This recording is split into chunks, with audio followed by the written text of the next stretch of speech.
This is Joust It Out, and this evening we are on air with Mayor Frank Jackson. Hello, Mayor.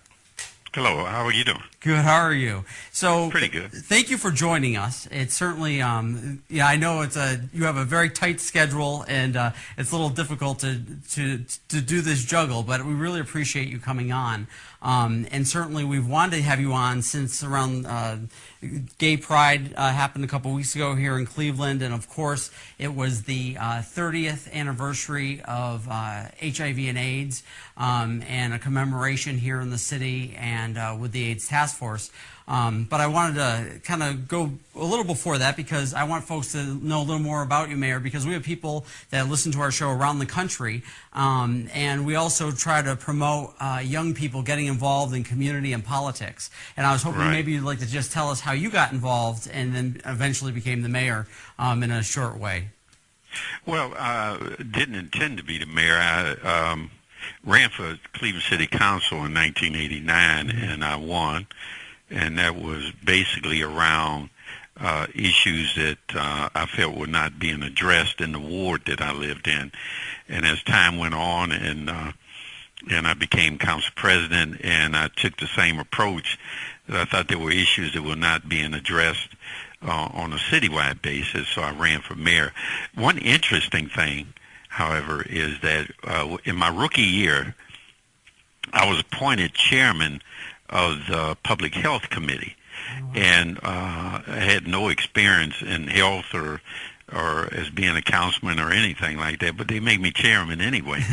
And it became apparent, even with me being a rookie and not having much knowledge, that the issue of HIV/AIDS was a serious factor at that point in 1990. And as a matter of fact, there were held several hearings that had people come testify before our committee, and we tried to promote the awareness of the virus then. And I still believe the same as I believed then, that we sometimes lack a sense of urgency in regards to this, and we need to constantly keep it on the front burner of the public sector and the private sector and the philanthropic sector and the community at large. And Mayor, when you, in 1990, what was the pushback like? Was it intense, or was because of Cleveland being a progressive area, was it supportive or not? Well, it depends on who I would talk to at that time. It was there wasn't a lot of pushback as much as it was just a lack of understanding. And once people began to know that this was not just a disease with gay men, that it was a virus that affected anyone, and anyone could be infected by that virus, people began to take notice. But you have to give them the understanding first. And so there wasn't much pushback in that regard.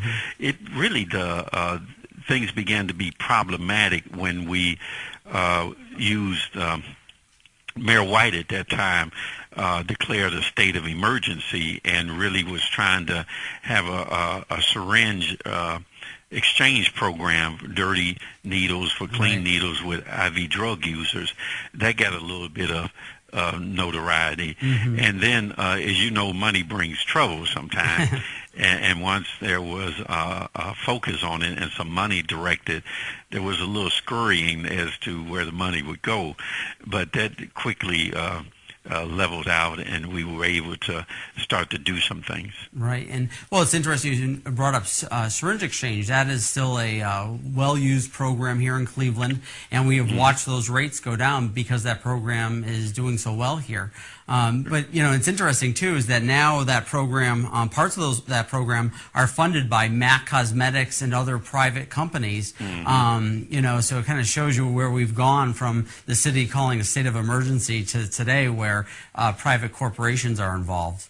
Right. And getting to that is obviously the LGBTQ community here in Cleveland is a prominent community. It it has certainly has had its successes here in Cleveland, in a state of Ohio where it's red, and certainly equality is a hard thing that folks in Cincinnati and other places really strive for. But here in Cleveland, the city council and yourself have done such a great job at making this city inviting, and certainly keeping equality on the front burner has brought us a whole new success, which is the Gay Games. Would you like to tell us about that a little?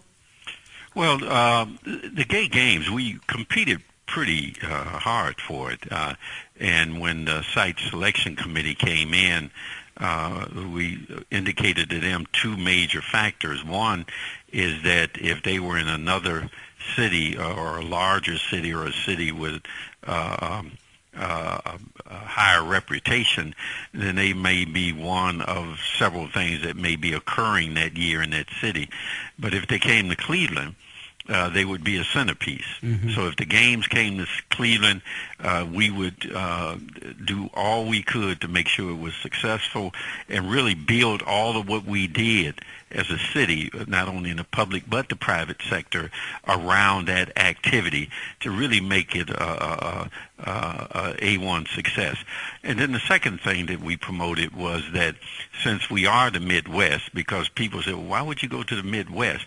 Well, that was exactly our point, that because we're the Midwest, that there are certain mindsets and certain cultural things that exist here that may not exist on the coast mm-hmm. or in large metropolitan areas, and that we believe that having a successful event here in Cleveland in the Midwest will go a long way in dealing with those things that you have mentioned, in which the community has mentioned are great concerns of those. And Councilman Simperman mm-hmm. In our city council has been a strong advocate and has honchoed through and steered through Cleveland City Council legislation on domestic partnership, and we're currently, I think this Wednesday, have some legislation before council that will look at other kinds of benefits in regards to that.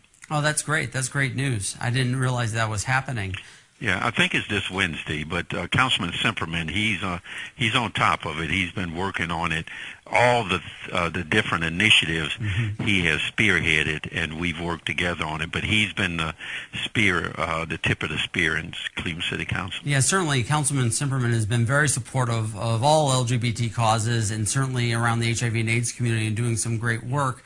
Just a little sidetrack here is, I want to commend the administration on also getting the Medical Mart. And I think, as we move forward with projects like that and with the redevelopment of what's happening down on the waterfront, I think it's really amazing to watch that happen. And, I know that it seemed like it was going to take longer than what people liked, but it's happening now. And there's a giant crater in the center of Cleveland. Right. Well, all these things is just like having a good party or a good wedding, mm-hmm. that once it happens, everybody says, oh, that was a great party. That was a beautiful wedding, but it's all this work that goes in leading up to that. It's the same thing. They say politics and making sausage is the same thing. You don't want to really watch it, But it is the things that we do, and then when it becomes successful, people tend to forget about all of the controversy or things that were created to get there. But you're right. Medical Mart Convention Center, the casino, the Flats East Bank, what's going on in University Circle, at Uptown Project, at Cleveland State. There's a lot of things that are going on that are positive things that will also help to put Cleveland in a better position in the future. And they will all be open and in full operation when the Gay Games come here in 2014. Wow, that's amazing. Now, if you, Mayor, what would you, a little offhand question for you, but, what would be, if you had a wish list or you could wave a magic wand for the city of Cleveland, what is the one thing or things that you would really like to see in this city? Excellent educational system. Oh, okay, yes. That would start there. And it's not just education, as many people promote it, to train for a workforce or career. That's appropriate. That's okay. But it's also educational system that really helps our young people be able to make critical decisions, because young people today are faced with so many challenges, and just the wrong decision can ruin the rest of their life.